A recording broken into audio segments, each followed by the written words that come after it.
जय श्री राम। सभी श्रोताओं का मेरे संत कल्याण वाणी चैनल में हार्दिक स्वागत है। अब मैं पूज्य महाराज जी स्वामी राम सुखदास जी की वाणी दुर्गति से बचो का दूसरा भाग आपके सामने रख रहा हूँ। तो साधकों के इस संबंध में प्रश्न चल रहे थे और महाराज जी उसका उत्तर दे रहे थे। तो अगला प्रश्न है, किसी साधक का जो भगवान नाम का जप स्वाध्याय आदि करते हैं वे भी मरने के बाद क्या भूत प्रेत बन सकते हैं? महाराज जी का उत्तर है, प्रायः ऐसे मनुष्य भूत प्रेत नहीं बनते, परंतु नाम जप की रुचि की अपेक्षा जिनके सांसारिक पदार्थों में, अपनी सेवा करने वालों में, अपने अनुकूल चलने वालों में ज़्यादा रुचि यानी आसक्ति हो जाती है और अंत समय में साधन में स्थिति नहीं रहकर सांसारिक पदार्थों की सेवा करने वालों की याद आ जाती है, वे मरने के बाद भूत प्रेत बन सकते हैं। ऐसे भूत प्रेत किसी को तंग नहीं करते, किसी को दुख नहीं देते। कर्मों की गति बड़ी गहन है, गहना कर्मणो गति। चौथे अध्याय के 17वें श्लोक में भगवान ने ये बात कही है गीता जी में। अतः पाप पुण्य भाव आदि में तारतम्य रहने से भूत प्रेत आदि की योनि मिल सकती है। भगवान ने स्वयं कहा है कि कर्म और अकर्म क्या है, इस विषय में बड़े बड़े विद्वान लोग भी मोहित हो जाते हैं। चौथे अध्याय के 16वें श्लोक में ये बात भगवान ने कही है। अगला प्रश्न है, दुर्घटना में मरने वाले एवं आत्महत्या करने वाले प्रायः भूत प्रेत क्यों बनते हैं? तो महाराज जी का उत्तर है, बीमारी में तो मेरे को मरना है ऐसी सावधानी होश रहता है, अतः बीमार व्यक्ति संसार से उपराम होकर भगवान में लग सकता है, परंतु दुर्घटना के समय मन में कुछ न कुछ मनोरथ चिंतन रहता है, जिसके रहते हुए मनुष्य अचानक मर जाता है। अगर उस समय मन में खराब चिंतन हो, भगवान का चिंतन न हो, तो वह आदमी भूत प्रेत बन जाता है। दुर्घटना के समय मारने वाले की तरफ मनोवृत्ति होने से उसी का चिंतन होता है। इस कारण भी दुर्घटना में मरने वाला प्रायः भूत प्रेत बन जाता है, परंतु जो संसार से उपराम होकर पारमार्थिक मार्ग में लगा हुआ हो, वह दुर्घटना आदि में अचानक मर भी जाए तो भी वह भूत प्रेत नहीं बनता। तात्पर्य है कि अंतःकरण में सांसारिक राग, आसक्ति, कामना, ममता आदि रहने से ही मनुष्य की अधोगति होती है। जिसके अंतःकरण में सांसारिक राग आदि नहीं है, उसका शरीर किसी भी देश में, किसी भी जगह, किसी भी समय छूट जाए तो वह भूत प्रेत नहीं बनता, क्योंकि भूत प्रेत योनि में ले जाने वाली सामग्री ही उसमें नहीं होती, यानी संसारी आसक्ति। जो क्रोध में आकर अथवा किसी बात से दुखी होकर आत्महत्या कर लेता है, वह दुर्गति में चला जाता है, अर्थात भूत प्रेत पिशाच बन जाता है। आत्महत्या करने वाला महापापी होता है, कारण कि वह मनुष्य शरीर भगवत प्राप्ति के लिए ही मिला है।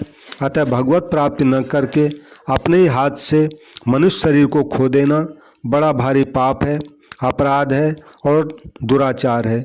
दुराचारी की सद्गति भला कैसे होगी? अतः मनुष्य को कभी भी आत्महत्या करने का विचार मन में नहीं आने देना चाहिए। मनुष्य पर कोई बड़ी भारी आफत आ जाए, कोई भयंकर रोग हो जाए, तो वह यही सोचता है कि अगर मैं मर जाऊं तो सब कष्ट मिट जाएंगे, परंतु वास्तव में आत्महत्या करने पर कर्मों का भोग कष्ट समाप्त नहीं होता, उसको तो किसी न किसी योनि में भोगना ही पड़ेगा। आत्महत्या करके वह एक और नया पाप कर्म करता है, जिसके फलस्वरूप उसको नीच योनि में जाना पड़ेगा, भूत प्रेत बनना पड़ेगा और हजारों वर्षों तक दुख पाना पड़ेगा। अगला प्रश्न है, भूत प्रेत कहाँ रहते हैं? तो महाराज जी का उत्तर है, भूत प्रेत प्रायः शमशान में, शमशान घाट के आसपास के वृक्षों में रहते हैं।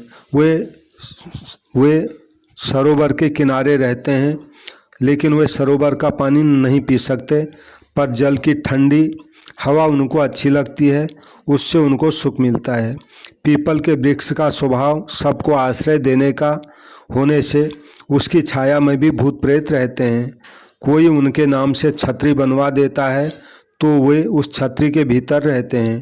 कोई मकान कई दिनों से सूना पड़ा हो तो उसमें भी भूत प्रेत रहने लग जाते हैं। अगला प्रश्न है, भूत प्रेत किसी मनुष्य को पकड़ते हैं तो वे उसके शरीर में किस द्वार से प्रवेश करते हैं? महाराज जी का उत्तर है, भूत प्रेतों का शरीर वायु प्रधान होता है, अतः वे मनुष्य शरीर में किसी भी द्वार से प्रवेश कर सकते हैं। वे आँख से, कान से, त्वचा आदि किसी भी इंद्रियों से शरीर में प्रविष्ट हो सकते हैं, परंतु वे प्रायः मलिन द्वार से अर्थात मलमूत्र के स्थान से अथवा प्राणों से ही मनुष्य के शरीर में प्रविष्ट होते हैं। अगला प्रश्न है, शरीर में प्रविष्ट होने पर भूत प्रेत कहाँ रहते हैं फिर शरीर में? महाराज जी का उत्तर है, शरीर में प्रविष्ट होकर भूत प्रेत अहंग वृत्ति में अर्थात अंतःकरण में रहते हैं। अहम दो प्रकार का होता है, पहला अहंकार और दूसरा अहंग वृत्ति। अहंकार जीवात्मा में रहता है और अहंग वृत्ति अंतःकरण में रहती है। भूत प्रेत श्वास आदि के द्वारा मनुष्य के शरीर में प्रविष्ट होकर अहंग वृत्ति में रहकर इंद्रियों के स्थानों को काम में लेते हैं। अगला प्रश्न है, क्या शरीर में एक से अधिक भूत प्रेत भी रह सकते हैं? महाराज जी का उत्तर है, हाँ रह सकते हैं। किसी किसी व्यक्ति के शरीर में एक से अधिक भूत प्रेत भी प्रविष्ट हो जाते हैं। जब वो उसके मुख से बोलते हैं तब सबकी अलग अलग आवाज़ सुनाई पड़ती है, यानी इससे पता पड़ जाता है एक नहीं कई भूत प्रेत इसमें प्रविष्ट हैं करके। राम राम। अगला प्रश्न है, मनुष्य शरीर में प्रविष्ट होने के बाद भूत प्रेत हरदम उसी में रहते हैं क्या? तो महाराज जी का उत्तर है, भूत प्रेत उसमें प्रायः आते जाते रहते हैं। वे उसके पास में ही घूमते रहते हैं और उनकी वायु के समान तेज गति होने से वे दूर भी चले जाते हैं। कुछ ऐसे भूत प्रेत भी होते हैं जो हरदम उसी में रहते हैं। भूत प्रेत हर एक को दुख देने में, हर एक शरीर में प्रविष्ट होने में स्वतंत्र नहीं होते। वे अपनी मनमानी नहीं कर सकते। वे जिनके शासन में रहते हैं उनकी आज्ञा के अनुसार ही वे कार्य करते हैं, अर्थात शासक की आज्ञा अनुसार ही वे किसी के शरीर में प्रविष्ट होते हैं, किसी को दुख देते हैं। अगर शासक आज्ञा न दे तो वे हर एक व्यक्ति में हर एक समय में भी प्रविष्ट नहीं हो सकते। जैसे शुभ कर्मों के फलस्वरूप जो स्वर्गादि लोकों में जाते हैं, वे अगर मृत्यु लोक में किसी के साथ संबंध रखते हैं तो उन लोगों के शासक की आज्ञा के अनुसार ही करते हैं। स्वतंत्र रूप से वे मृत्यु लोक में किसी के साथ बातचीत भी नहीं कर सकते। इसी तरह भूत प्रेत योनियों में भी शासक रहते हैं, जिनकी आज्ञा के अनुसार ही भूत प्रेत सब कार्य करते हैं। जैसे नरकों में प्राणियों को उबलते हुए तेल में डाल देते हैं, उनके शरीर के टुकड़े टुकड़े कर देते हैं, फिर भी जिन पाप कर्मों के कारण वे नरकों में गए हैं उन कर्मों के समाप्त होने तक वे प्राणी मरते नहीं। ऐसे ही मनुष्य का कोई बुरे कर्मों का भोग आ जाता है तो उनमें भूत प्रेत प्रविष्ट हो जाते हैं, यानी किसी कर्म के कारण ही भूत प्रेत प्रविष्ट होते हैं। जब तक कर्मों का भोग बाकी रहता है तब तक कितने ही उपाय करने पर, मंत्र यंत्र आदि का उपयोग करने पर भी भूत प्रेत निकलते नहीं। जब कर्मों का भोग समाप्त हो जाता है तब किसी निमित्त से वे निकल जाते हैं। तात्पर्य यह है कि जिनको प्रारब्ध के अनुसार दुख भोगना है उन्हीं में प्रविष्ट होकर भूत प्रेत उनको दुख देते हैं, यानी दुख में कारण तो अपना पाप कर्म ही हुआ, भले ही उसमें भूत प्रेत उसमें निमित्त बन रहा है। ऐसा देखा जाता है कि कुटुंब का कोई व्यक्ति मरकर पितर बन जाता है तो वह जब आता है तब किसी एक व्यक्ति में ही आता है, हर एक में नहीं आता।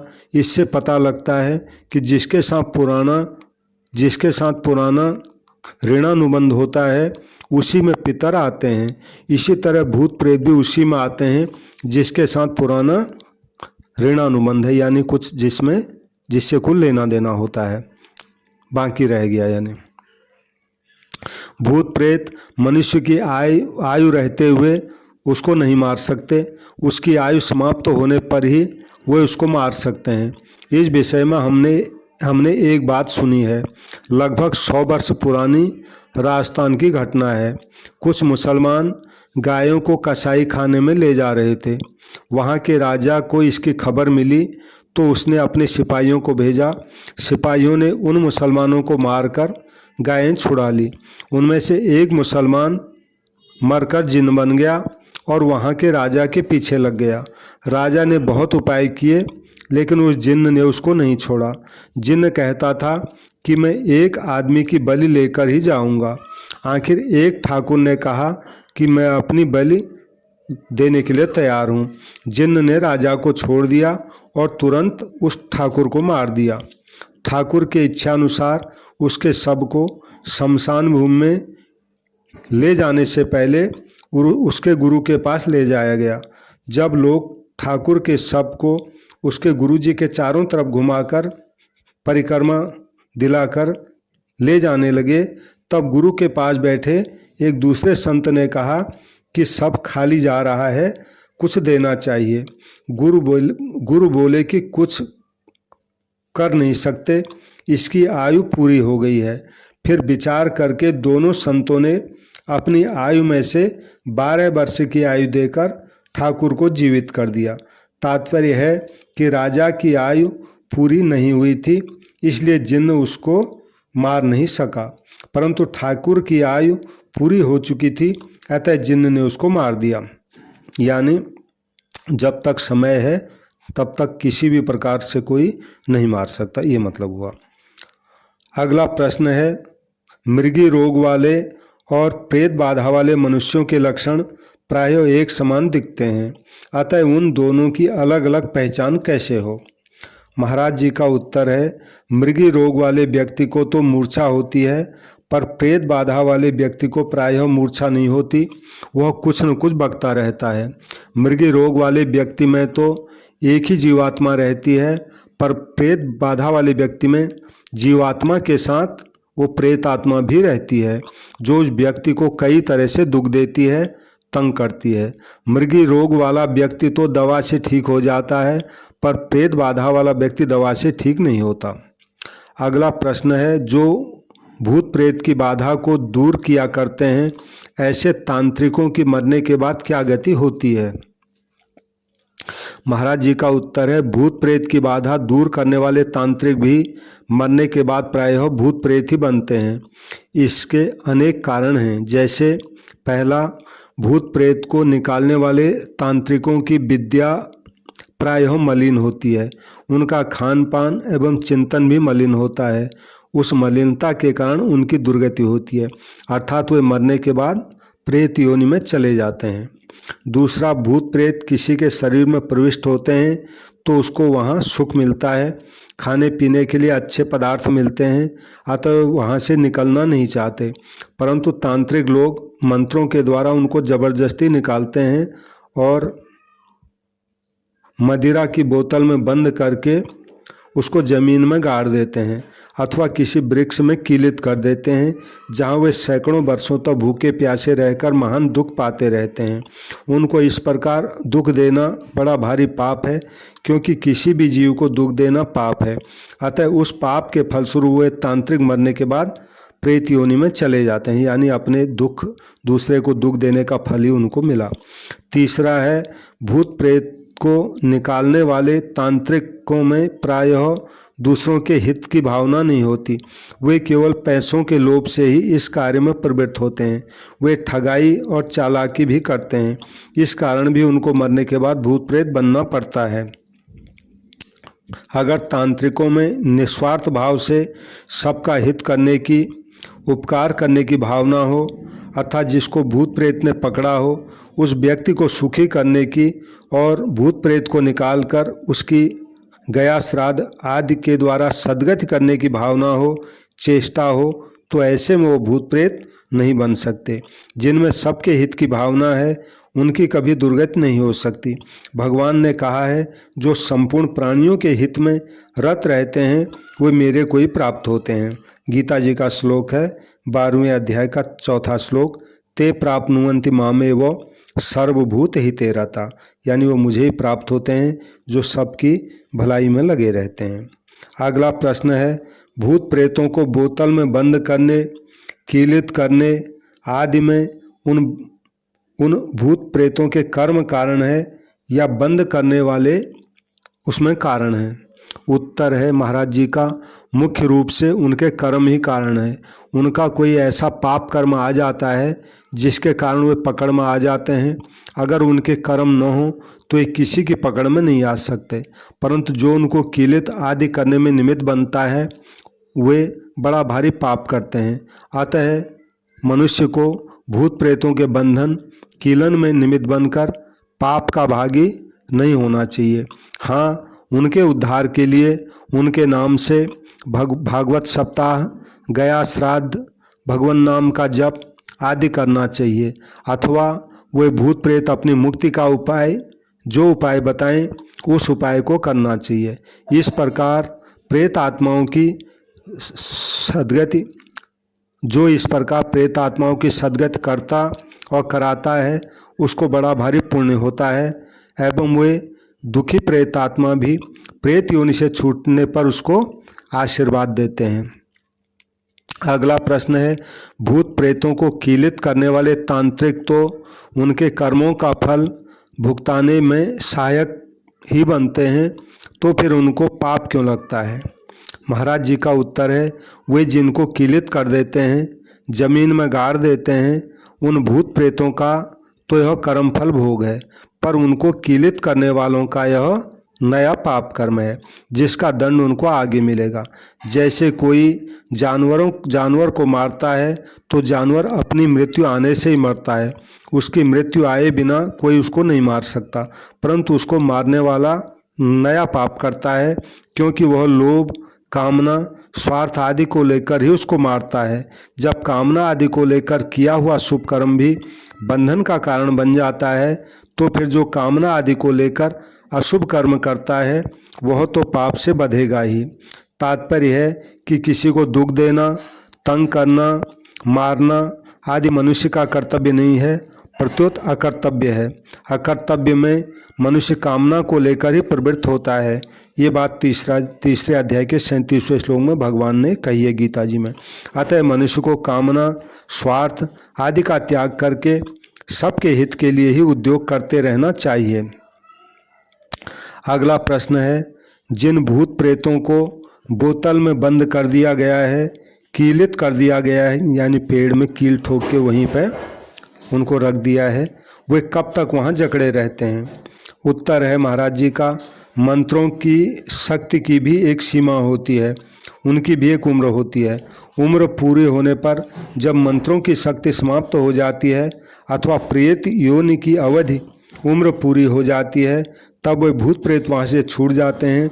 अगर उनकी उम्र बाकी रहने पर भी कोई अनजान में कील निकाल दे, जमीन को खोदते समय वो बोतल फूट जाए,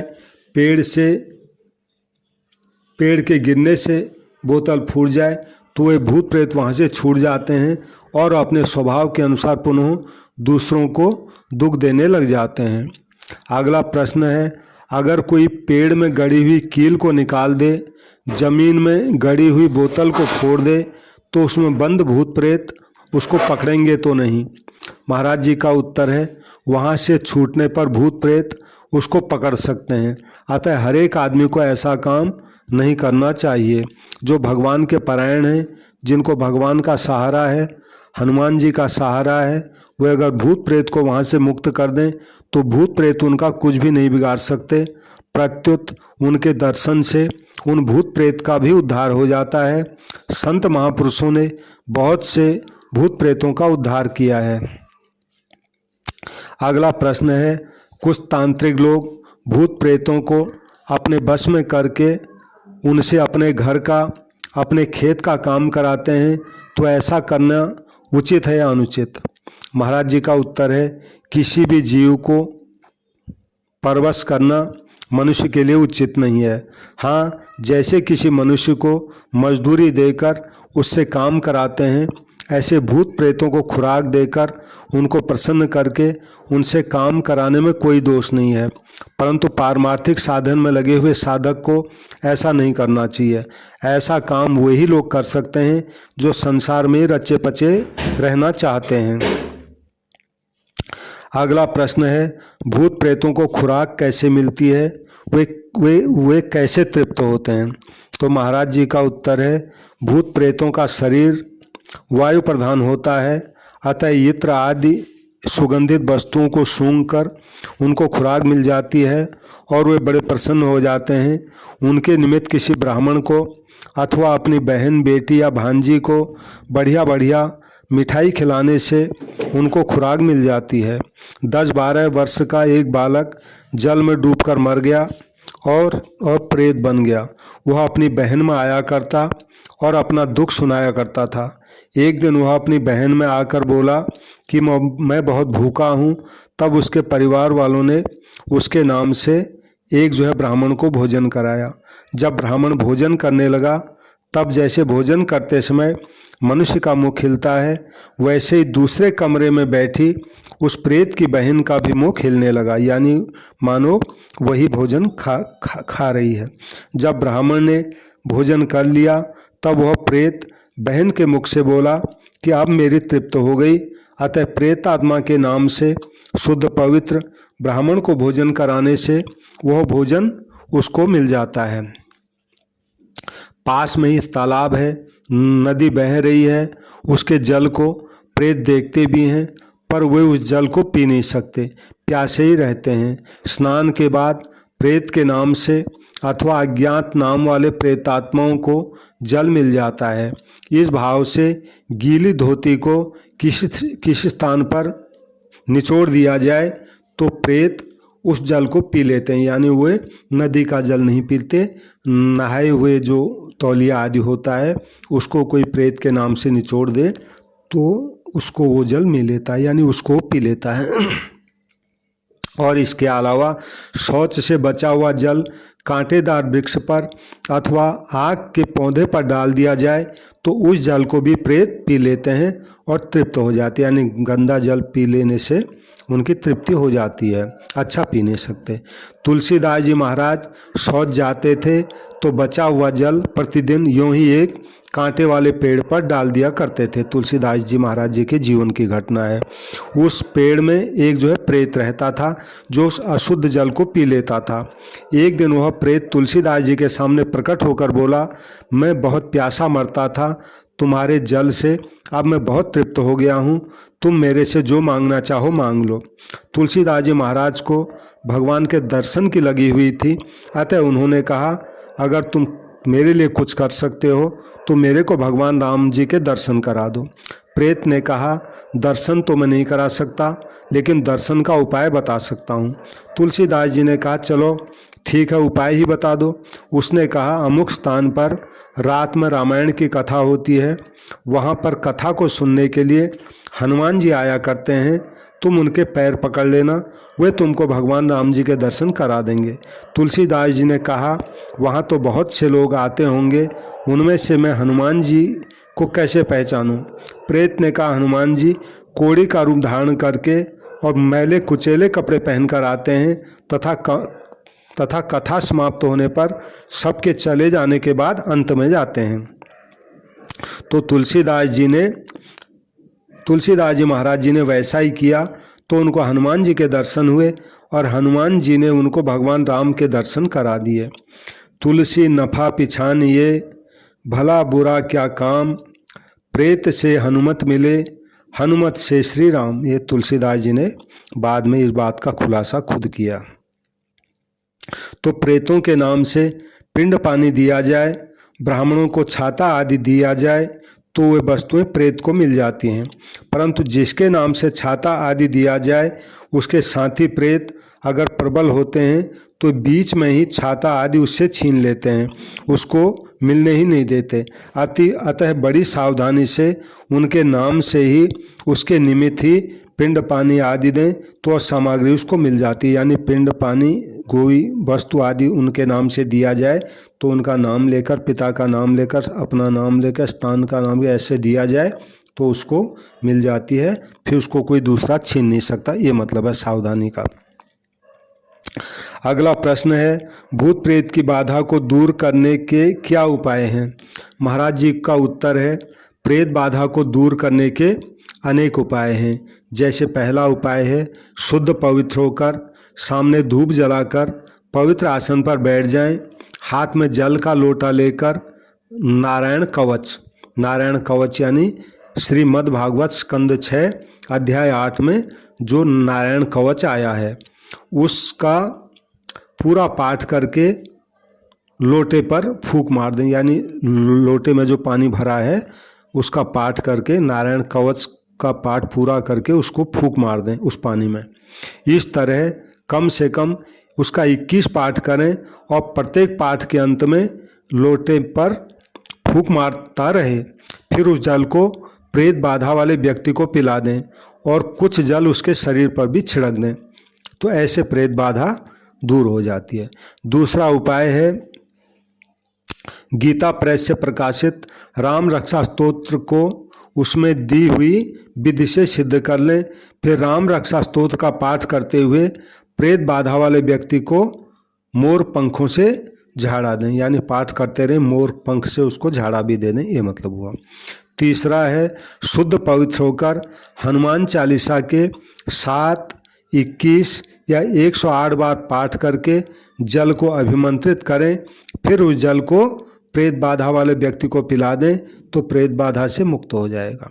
चौथा है, गीता जी का एक श्लोक है 11वें अध्याय का 36वां श्लोक, स्थाने ऋषिकेश तव प्रकीर्त्या जगत प्रहृष्यत्य नुरज्यते च रक्षांसि भीतानि दिशो द्रवंती सर्वे नमस्यन्ति चौसिद्ध संघा। ये श्लोक है गीता जी के 11वें अध्याय का 36वां श्लोक। तो महाराज जी कहते हैं इस श्लोक के 108 पाठों से अभिमंत्रित जल को भूत बाधा वाले व्यक्ति को पिला दें तो भूत बाधा उससे दूर हो जाएगी। पांचवा है, प्रेत बाधा वाले व्यक्ति को भागवत का सप्ताह पारायण सुनाना चाहिए। छठा है, प्रेत से उसका नाम आदि पूछकर किसी शुद्ध पवित्र ब्राह्मण के द्वारा सांगोपांग विधि विधान से उसका गया श्राद्ध कराना चाहिए, ऐसे भी उससे छुटकारा मिल जाएगा। सातवां है, प्रेत बाधा वाले व्यक्ति के पास गीता, रामायण, भागवत रख दें और उसको विष्णु सहस्त्रनाम का पाठ सुनाते रहें, तो जिससे भी वो छोड़ देता है। आठवां है, जिस स्थान पर श्रद्धापूर्वक सांगोपांग विधि से गायत्री मंत्र का पुरस्चरण, वेदों का सस्वर पाठ, पुराणों की कथा हुई हो, वहाँ प्रेत बाधा वाले व्यक्ति को ले जाना चाहिए। वहाँ जाते ही प्रेत शरीर से बाहर निकल जाता है, क्योंकि भूत प्रेत पवित्र स्थान में नहीं जा सकते। प्रेत बाधा वाले व्यक्ति को कुछ दिन वहीं रहकर भगवान नाम का जप, हनुमान चालीसा का पाठ, सुंदर कांड का पाठ आदि करते रहना चाहिए, जिससे वो प्रेत उसके शरीर में प्रविष्ट न हो। यानी भगवान का नाम, हनुमान चालीसा पाठ, सुंदर कांड का कोई पाठ करे तो पवित्रता के कारण भूत प्रेत उसमें जो है नहीं रह पाएगा, ये मतलब हुआ। अगर ऐसा नहीं करेंगे तो प्रेत बाहर ही घूमता रहेगा और उस व्यक्ति के बाहर आते फिर उसको पकड़ लेगा। 9वां उपाय है, 16 कोष्टक का 34वां यंत्र सिद्ध कर लें। ये इसमें चित्र में उन्होंने 34वां यंत्र और उसको लिखने तथा सिद्ध करने की विधि बता रखी है। और फिर मंगलवार या शनिवार के दिन अग्नि में खोपरा, घी, जौ, तिल और सुगंधित द्रव्यों की 108 आहुतियाँ दें। प्रत्येक आहुति में गीता जी का वही 11वें अध्याय का 36वां श्लोक, स्थाने ऋषिकेश तव प्रकीर्त्या वाला, इस श्लोक से डालें। यानी हर एक आहुति एक श्लोक का पाठ करें और अग्नि में आहुति डालें और प्रत्येक आहुति के बाद 34वां यंत्र को अग्नि पर घुमाएं। इसके बाद उस यंत्र को ताबीज में डालकर प्रेत बाधा वाले व्यक्ति के गले में लाल या काले धागे से पहना दें।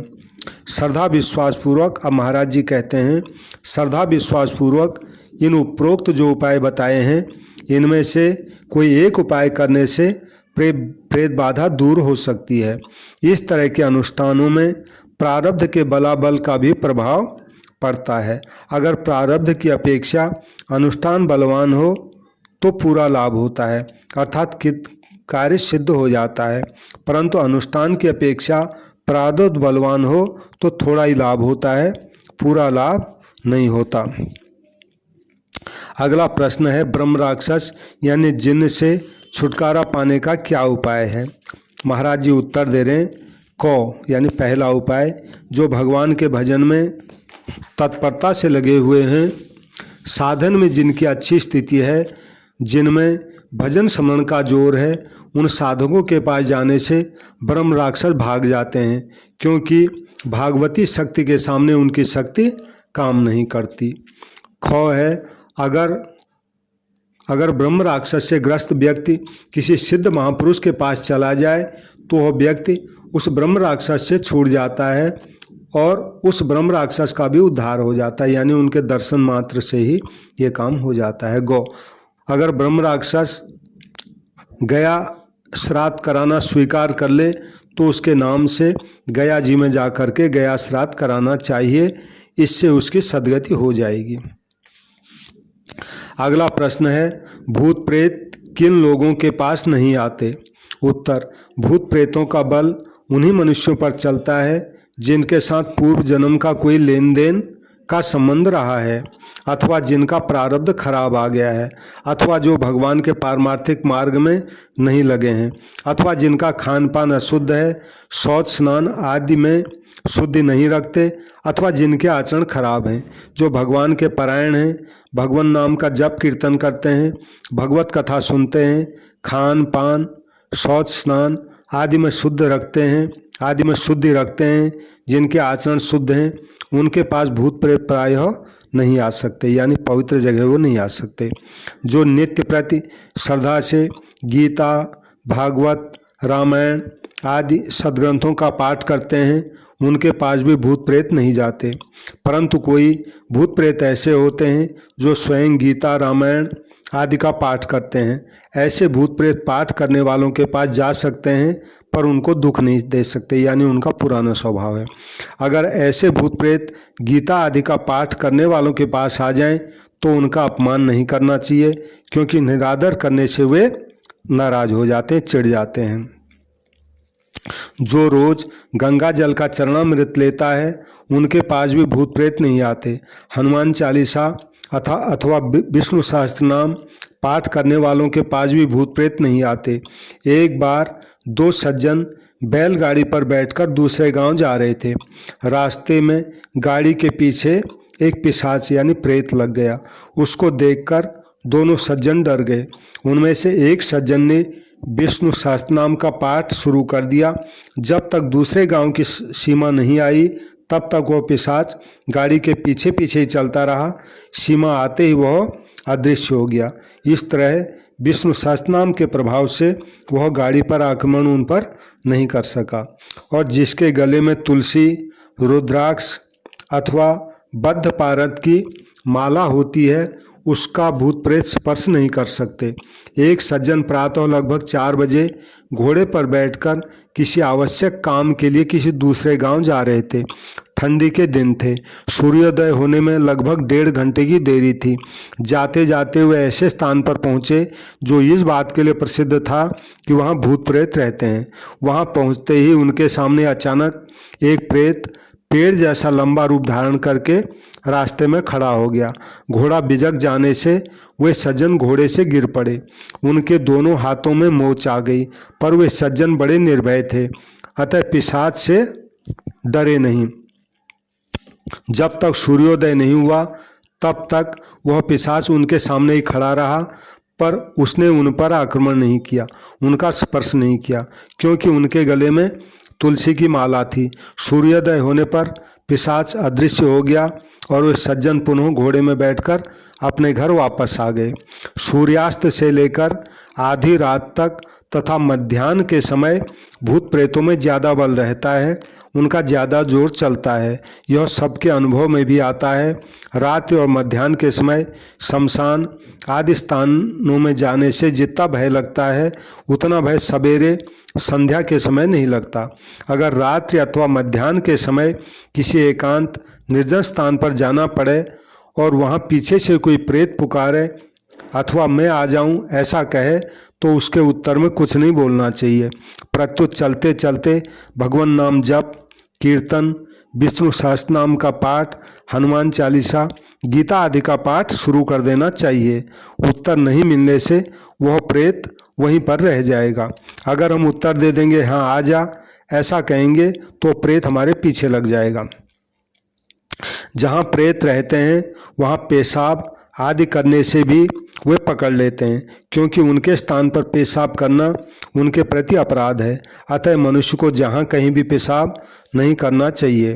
हमें दुर्गति में, प्रेत योनि में नहीं जाना पड़े इस बात की सावधानी के लिए और गया श्राद्ध करके पिंड पानी देकर प्रेत आत्माओं के उद्धार की प्रेरणा करने के लिए ही यहाँ यह प्रेत विषयक चर्चा की गई है।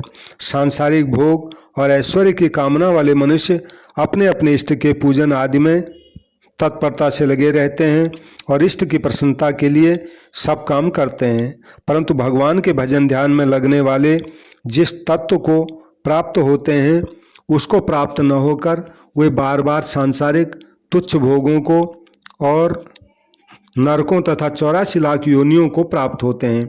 इस तरह जो मनुष्य जन्म पाकर भगवान के साथ प्रेम का संबंध जोड़कर उनको भी आनंद देने वाले हो सकते थे, वे सांसारिक तुच्छ कामनाओं में फंसकर और तुच्छ देवता पितर आदि के फेरे में पड़कर कितनी अनर्थ परंपरा को प्राप्त होते हैं। इसलिए मनुष्य को बड़ी सावधानी से केवल भगवान में ही लग जाना चाहिए। देवता, पितर, ऋषि, मुनि आदि मनुष्य आदि में भगवत बुद्धि हो और निष्काम भावपूर्वक केवल उनकी पुष्टि के लिए, उनके हित के लिए ही उनकी सेवा पूजा की जाए तो भगवान की प्राप्ति हो जाती है। इन देवता आदि को भगवान से अलग मानना और अपना सकाम भाव रखना ही पतन का कारण है। भूत, प्रेत, पिशाच आदि योनि ही अशुद्ध है और उनकी पूजा विधि सामग्री आराधना भी अत्यंत अपवित्र है। इनका पूजन करने वाले इनमें न तो भगवत बुद्धि कर सकते हैं और न निष्काम भाव ही रख सकते हैं, इसलिए उनका तो सर्वथा पतन ही होता है। इस विषय में थोड़े वर्ष पहले की एक सच्ची घटना है। कोई कर्ण पिशाचिनी की उपासना करने वाला था। उसके पास कोई भी कुछ पूछने आता तो वह उसके बिना पूछे ही बता देता कि तुम्हारा यह प्रश्न है और उसका यह उत्तर है। इस तरह उसने बहुत रुपए कमाए। अब उस विद्या के चमत्कार को देखकर एक सज्जन उसके पीछे पड़ गए कि मेरे को भी ये विद्या सिखाओ, मैं भी इसको सीखना चाहता हूँ। तो उसने सरलता से कहा कि यह विद्या बहुत चमत्कारी है पर वास्तविक हित कल्याण करने वाली नहीं है। उससे यह पूछा गया कि आप दूसरे के बिना कहे ही उसके प्रश्न को और उत्तर को कैसे जान जाते हो? तो उसने कहा मैं अपने कान में बिष्ठा लगाए रखता हूँ। जब कोई पूछने आता है तो उस समय कर्ण पिशाचिनी आकर मेरे कान में उसका प्रश्न और प्रश्न का उत्तर सुना देती है और मैं वैसा का वैसा उसको कह देता हूँ। फिर उससे पूछा गया कि आपका मरना कैसे होगा, इस विषय में आपने कुछ पूछा है कि नहीं पूछा है? इस पर उसने कहा है कि मेरा मरना तो नर्मदा के किनारे होगा। उसका शरीर शांत होने के बाद पता लगा कि जब वह अपना अंत समय जानकर नर्मदा में जाने लगा तब कर्ण पिशाचिनी शुकरी बनकर उसके सामने आई। उसको देखकर वह नर्मदा की तरफ भागा तो कर्ण पिशाचिनी ने उसको नर्मदा में जाने से पहले ही किनारे पर मार दिया। कारण यह था कि अगर वह नर्मदा में मरता तो उसकी सदगति हो जाती, परंतु कर्ण पिशाचिनी ने उसकी सदगति नहीं होने दी और उसको नर्मदा के किनारे पर ही मारकर अपने साथ फिर उसको ले गई। इसका तात्पर्य यह हुआ कि देवता, पितर आदि की उपासना स्वरूप से त्याज्य नहीं है, परंतु भूत, प्रेत, पिशाच आदि की उपासना स्वरूप से ही त्याज्य है। कारण कि देवताओं में भगवत भाव और निष्काम भाव हो तो उनकी उपासना भी कल्याण करने वाली होती है, परंतु भूत, प्रेत आदि की उपासना करने वालों की कभी सद्गति होती ही नहीं, दुर्गति होती है। हाँ, पारमार्थिक साधक भूत प्रेतों के उद्धार के लिए उनका श्राद्ध तर्पण कर सकते हैं, कारण कि उन भूत प्रेतों को अपना इष्ट मानकर उनकी उपासना करना ही पतन का कारण है। उनके उद्धार के लिए श्राद्ध तर्पण करना अर्थात उनको पिंड जल देना ये कोई दोष की बात नहीं है। संत महात्माओं के द्वारा भी अनेक भूत प्रेतों का उद्धार हुआ है। जय श्री राम, जय श्री राम, जय श्री राम। तो सभी श्रोताओं से मेरी प्रार्थना है, महाराज जी की वाणी आपको पसंद आई हो तो मेरे चैनल को सब्सक्राइब करें और इस कथा को लाइक करें और अधिक से अधिक लोगों में इसका प्रचार हो, इसको शेयर ज़रूर करें। सबको मेरा नमस्कार। जय श्री राम, जय श्री राम, जय श्री राम।